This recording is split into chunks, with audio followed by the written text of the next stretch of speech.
me voy a ir a El Salvador, a 10.600 kilómetros de distancia, 13 horas de vuelo. A esta hora es la 1:04 p.m. allí en El Salvador, porque voy a tomar contacto con el colega salvadoreño Elder Gómez. ¿De qué vamos a hablar con Elder? De los desafíos del segundo mandato de Nayib Bukele.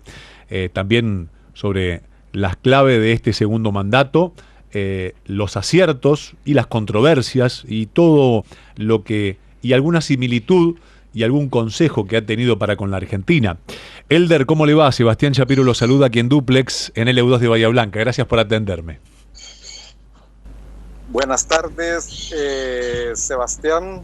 Buenas tardes a los amigos oyentes de LU2, Bahía Blanca, de provincia de Buenos Aires. Aquí estamos en San Salvador, transmitiendo en vivo y en directo para todos ustedes.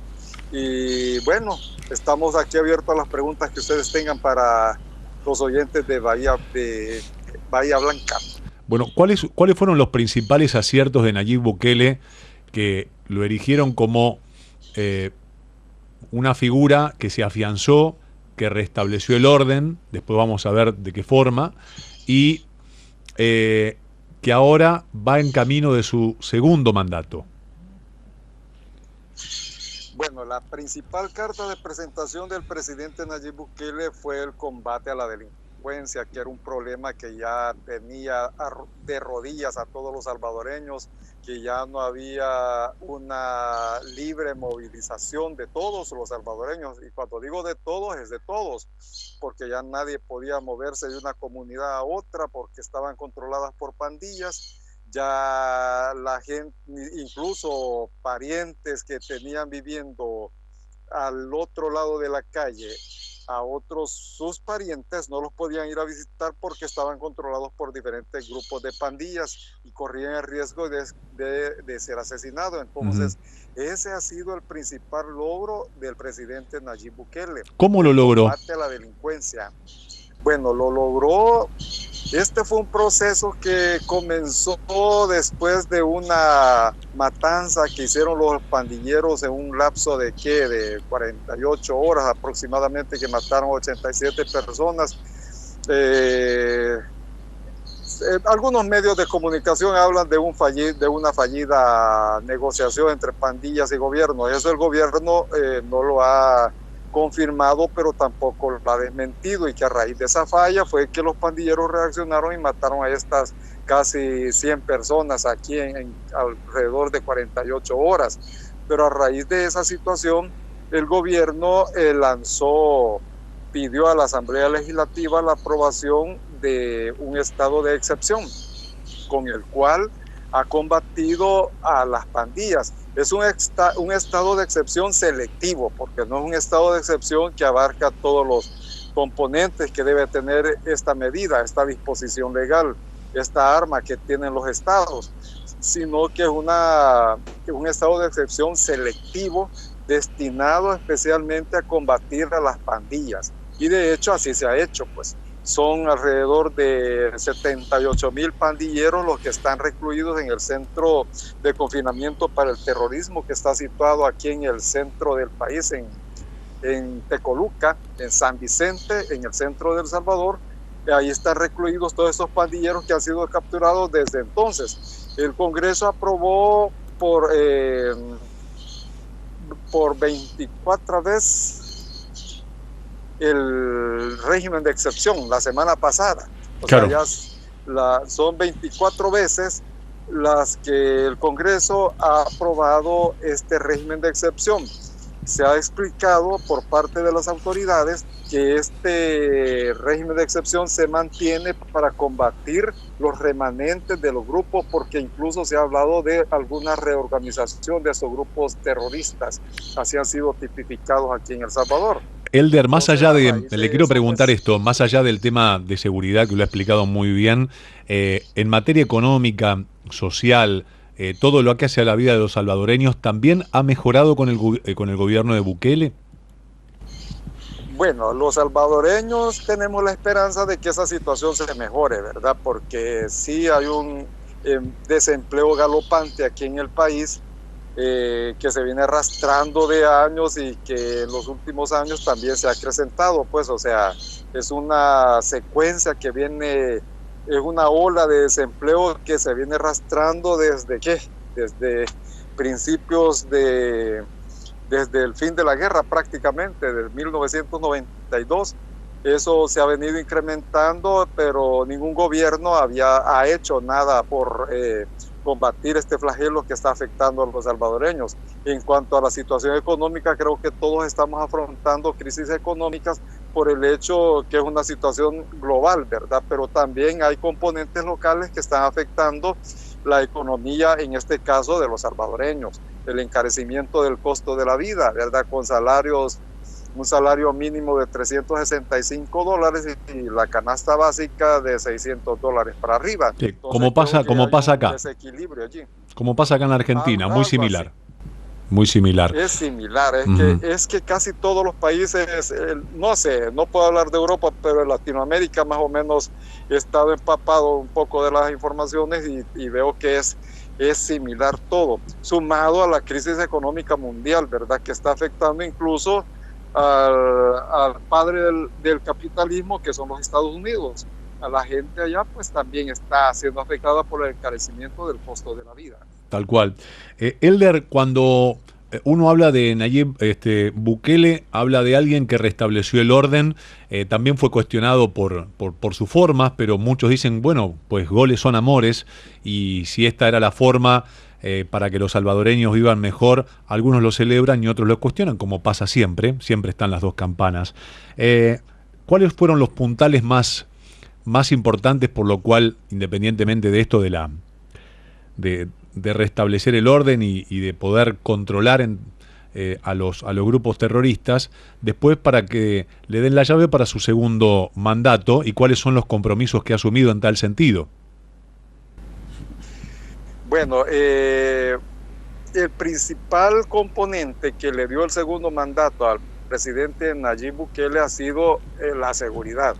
El restablecimiento del orden, la recuperación de los territorios que mantenía en su poder los pandilleros, te repito, donde ya no había movilidad de nadie prácticamente, pues, o sea, eso es uno de los principales componentes, por no decir el básico y el principal, que le dio el segundo mandato al presidente Nayib Bukele. El presidente Bukele ha anunciado que en su segundo mandato va a dar prioridad a la educación, a la economía y a la salud. Esos tres componentes ha anunciado él que los va a potenciar en su segundo mandato. Te repito, pues, lo que impulsó para el segundo mandato y que llevó a los salvadoreños a votar por Nayib Bukele para que estuviera en un segundo mandato fue la seguridad pública, que había sido un problema que se venía arrastrando con planes de manos duras, de manos súper duras, que nunca dieron resultado alguno. Con esta acción, pues el presidente, como decimos los salvadoreños, se echó a la bolsa a los salvadoreños, y todo el mundo está satisfecho con el trabajo que ha hecho el presidente en materia de seguridad. Muy bien. Elder, cuando usted habla de seguridad, quiero que le cuente a la gente si hoy es seguro caminar por El Salvador, si usted sale a la noche, como antes gente que no lo hacía, quizás a pasear con su familia, a tomarse algo por allí, a hacer una cena, a volver a caminar unas cuadras por la noche, o todavía eso no está tan seguro. Bueno, mira, la seguridad ha cambiado totalmente. El panorama de aquí en El Salvador en materia de seguridad ha cambiado totalmente. Ahora ya puedes salir en las noches, ya puedes visitar a tu familia que vivía en una comunidad lejana o cercana, pero que estaba controlada por pandillas rivales de donde uno vivía. Ahora toda esa gente ya se visita. Yo entrevisté en su momento a un taxista y le pregunté que cómo había visto el cambio de la seguridad aquí en el país, y me dice que estaba fabuloso porque él tenía alrededor de 10 años de no visitar a sus parientes que vivían a unos 5 minutos de su casa. Entonces eso ya es bastante, pues, haber logrado el control y la recuperación de los territorios y la libre movilización de los salvadoreños, porque antes no teníamos libre movilización aquí en el país, porque las pandillas impedían todo eso. Incluso la micro y pequeña empresa han salido favorecidos también porque se ha reducido en gran medida el cobro de las extorsiones. Claro, las pandillas tenían extorsionados a las grandes y medianas empresas para les cobraban un peaje para circular sus mercaderías, controlaban absolutamente todo lo que se moviera. Controlaban absolutamente todo, los repartidores, camiones repartidores de productos para abastecer a comunidades, tenían que pagarle a los pandilleros una cuota para poder ingresar a esa área y llevar el producto a las tiendas. Aquí les decimos tienda a los pequeños comercios. Uh-huh. Entonces, llevar el producto a las tiendas y a otros negocios que estaban funcionando con base a este sistema de repartición de productos. Ahora todo eso ha acabado.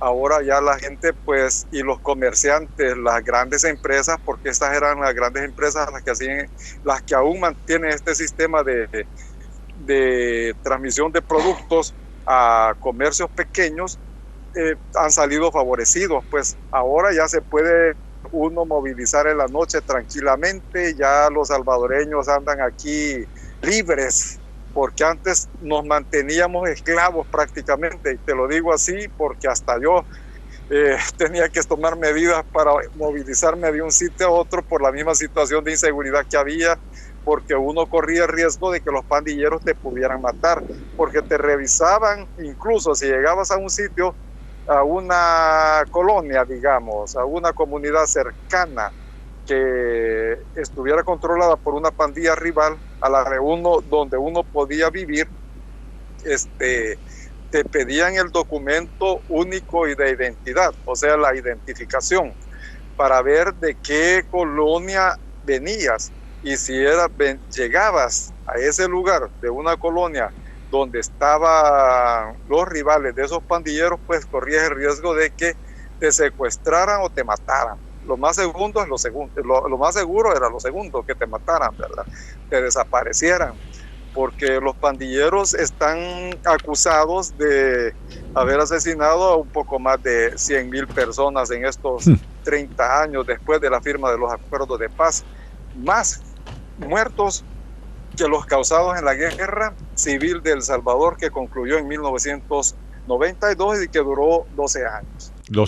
O sea que los salvadoreños se libraron de quien tenían prisioneros a los propios ciudadanos, que eran las pandillas antagónicas, y entre ellas se disputaban los territorios por una cuestión de todo esto que acaba de describir, de cobrar los peajes, de tener el control dentro, fuera de la ciudad, en la micro y macroeconomía y en el movimiento y en la circulación de las personas. Me imagino, claro, una liberación absoluta de volver a la vida normal, ni más ni menos, ¿no? Como es la libre circulación por el territorio donde uno nace. ¿Y cómo han cambiado las cárceles? ¿Cómo es la policía ahora? ¿Cómo es el ejército?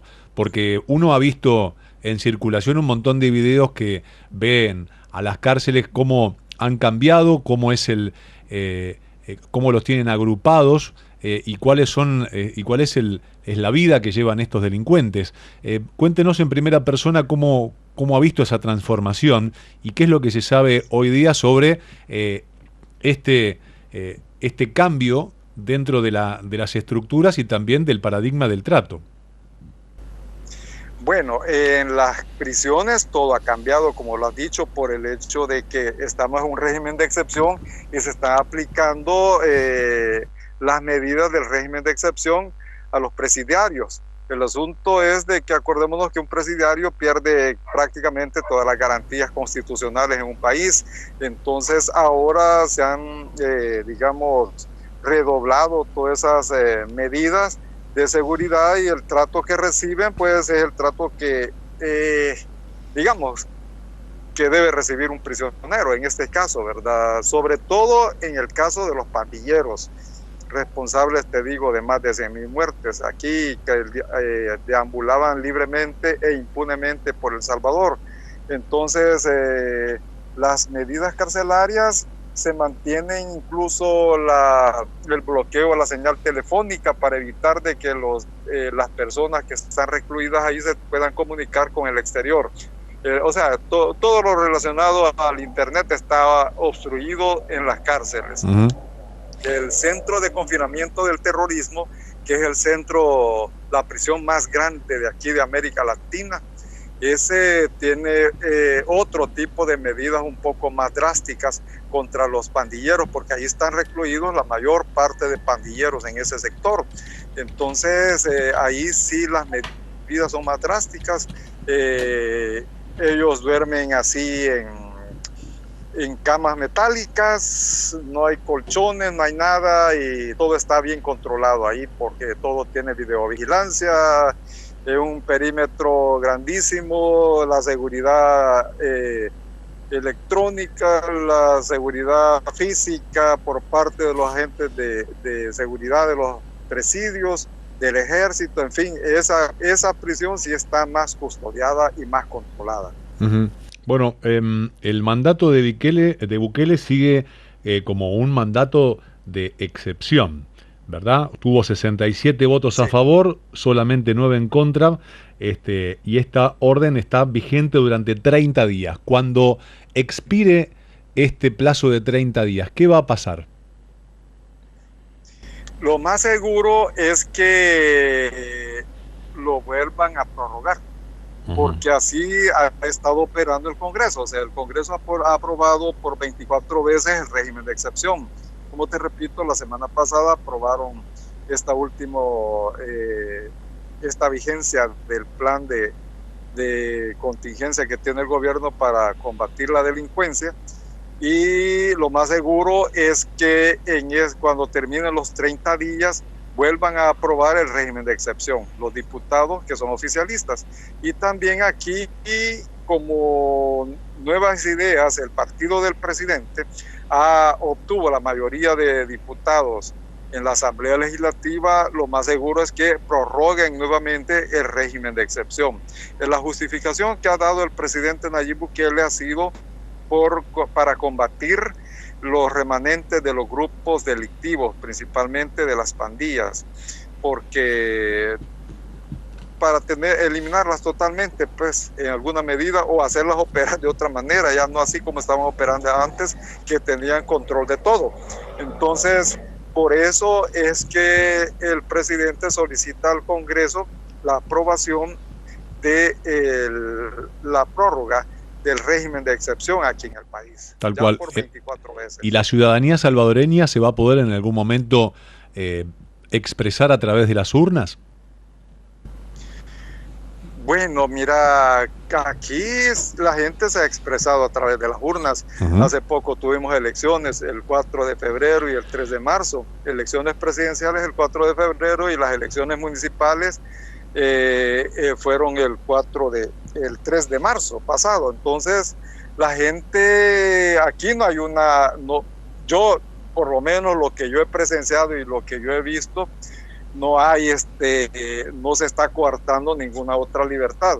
Como Perfecto. Te repito, el régimen de excepción ha sido un régimen de excepción selectivo, especialmente para combatir a las pandillas. De hecho, hoy en la mañana que iba al trabajo, encontré una marcha de trabajadores, una marcha más o menos grandecita en una calle importante de aquí de San Salvador, y allí iban los trabajadores y no iban ni policías ni nada de cuerpos de seguridad ni ejército custodiando nada. O sea, aquí la situación política sigue normal, no hay ninguna represión contra alguien específico o grupos específicos políticos en El Salvador. Tal cual. ¿Cuáles son los principales socios comerciales que tiene El Salvador para su economía? El principal socio comercial que tiene el país es Estados Unidos. Uh-huh. Es Estados Unidos el principal, aunque últimamente está incursionando China, ¿verdad? China continental. Entonces, pero el principal socio comercial que tiene El Salvador es Estados Unidos. Con Estados Unidos sí, no te puedo dar un dato específico de la balanza comercial como ha estado, pero la mayor parte de importaciones de El Salvador provienen de Estados Unidos. Tal cual. Hay otras importaciones que se hacen a nivel centroamericano que quedarían como un tercer lugar, pero la principal fuente de importación de El Salvador es Estados Unidos. Tal cual. Yo le agradezco infinitamente que me haya atendido, Elder, y que haya brindado este pantallazo tan certero sobre la situación en El Salvador. Celebramos que se restablezca el orden, que los salvadoreños tengan la libertad de caminar por sus calles, de visitar a sus familias, de realizar sus transacciones, de vivir una vida normal, y que todo vaya mejorando en todos los órdenes de la vida, incluso individualmente. Ahora le quiero hacer una pregunta fuera de todo este contexto. ¿Usted tiene un loro? Sí. Ah, sí. No, tengo 3 pericos. Ahí está. Pero me tuve que mover me tuve que venir para la terraza porque ellos me hacen bulla. Me vine a la terraza de aquí de la casa para venir a hablar. No, digo porque es muy común la mascota de los pericos o los loros, como le decimos en Argentina, y cuando arrancamos la conversación, cuando comenzamos, escuché y digo, Elder seguramente tiene un loro, mi productor me dijo que sí, así que, bueno, ¿y qué tal la mascota? Bien, uno se es amigable, la pasa lindo. Fíjate, habla con su perico. Sí, no, ellos son bien amigables. Yo nunca les he fomentado la violencia a ellos. Ellos son no, es que fíjate que las mascotas en la mayoría de casos adoptan la conducta de su dueño. Claro. Y a mí no me gusta que los pericos, en este caso son pericos los que tengo, sean pericos bravos. Y ellos son bien dóciles. Ahí los está. 3, porque son 3 los que tengo. La princesa, el niño y el terriblito, porque el terriblito, su nombre lo dice. Así princesa, niño y terriblito. El terriblito debe tener, hay que tenerlo más cortito al terriblito. Yo le agradezco, Elder, infinitamente que me haya atendido y también que haya permitido este momentito para conocer hasta sus mascotas, lo cual es muy lindo para esta charla. Le deseo lo mejor siempre a usted, al pueblo salvadoreño. Estoy a su disposición, por supuesto, y le agradezco que me haya atendido y esperemos que tengamos otro próximo contacto para seguir hablando de cosas positivas en su país. Gracias, Sebastián, y gracias a la audiencia de Bahía Blanca, de Radio Bahía Blanca, por haberme escuchado, ¿verdad? Y que conozcan también un poco cómo está la situación aquí en el país y cómo ha cambiado, porque sí, verdaderamente ha cambiado. Ahora ya se respiran aires de libertad, verdaderamente, porque ya nos movilizamos para donde queremos sin el peligro de que nos puedan matar en alguna calle, en alguna comunidad, los pandilleros, porque la mayoría de ellos ya están encerrados. Uh-huh. Y ojalá que ustedes también allá resuelvan su problema ahí en la provincia de Santa Fe, en Rosario, pues, que entiendo yo y por lo que he leído, visto y escuchado, está un poco complicada la situación, pero que están aplicando incluso algunas de las técnicas de combate a la delincuencia que se han utilizado aquí en El Salvador por parte del gobierno del presidente Nayib Bukele. Exactamente. Bueno, hoy en Rosario llegaron 120 uniformados, 5 helicópteros, vehículos para combatir a los delincuentes, para llevar paz y tranquilidad a la provincia de Santa Fe, a la ciudad de Rosario, y también esto se está trasladando a ciertas localidades de Córdoba, que es una provincia cercana, y es una gran preocupación. Elder, tengo noticias, le mando un abrazo enorme a la distancia, gracias por atenderme y hasta el próximo contacto. Hasta luego, buenas Adiós. Tardes para todos. El señor Elder Gómez es periodista, reconocido salvadoreño, hablando sobre su Salvador, justamente, su Salvador, el de los salvadoreños, Nayib Bukele, por lo menos con el tema de seguridad. Están muy tranquilos y muy contentos a pesar de avatares socioeconómicos que, como toda Latinoamérica, vivimos.